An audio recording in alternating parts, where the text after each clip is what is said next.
रब्बना आतिना फिद दुनिया हसना व फिल आखिरति हसना व क़िना अज़ाबन नार।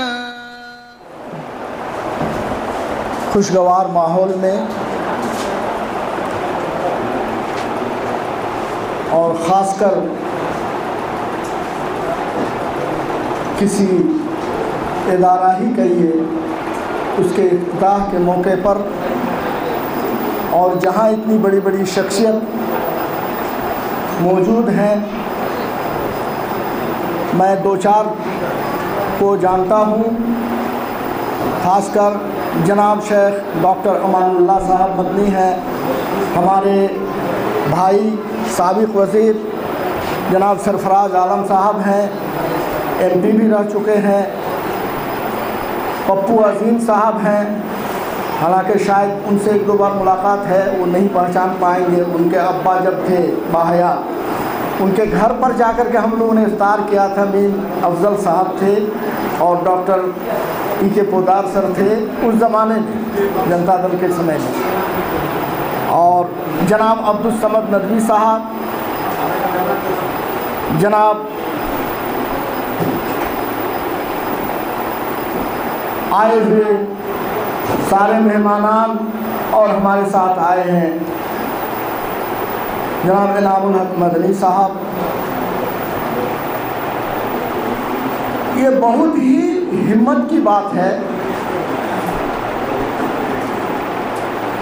कि किसी जगह को आबाद करने के लिए और उसको पूरे आलमी तौर पर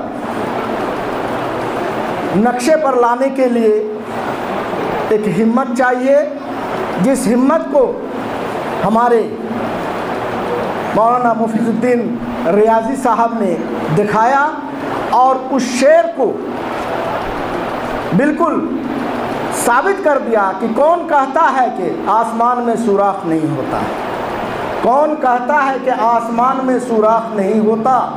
एक पत्थर को तो ज़रा तबीयत से उछालो यार, कि हर जगह हर फील्ड में ये ज़रूरी है। आप हिम्मत करेंगे, आप लोगों की भलाई के लिए सोचेंगे, तो खुद ऊपर वाला भी खुद आपकी मदद करेंगे। लोग तो आपके लिए दुआ करेंगे ही, लेकिन ऊपर वाले भी आपकी मदद के लिए बिल्कुल, उन्होंने खुद अपने कुरान मजीद में कहा है कि मैं तुम्हें मदद करूंगा। तो मेरे बुजुर्गों और दोस्तों, चूँकि हम लोगों को काफ़ी और भी कई काम था, इसलिए देर हो गई, माफ़ी का खास्तगार हूँ। लेकिन एक बात ज़रूर है कि आप सबों ने ये साबित कर दिया कि मौलाना मुफीद साहब ने एक हिम्मत और एक बहुत ही बड़ा कदम उठाया है, जिसका आप लोग हिमायती हैं, उसका सराहना करते हैं, और आप लोगों को भी हमारी तरफ से बहुत बहुत शुक्रिया।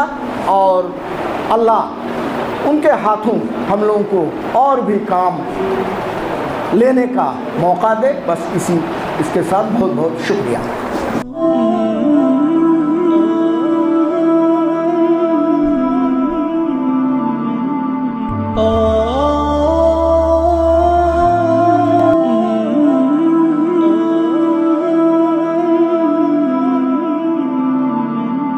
Oh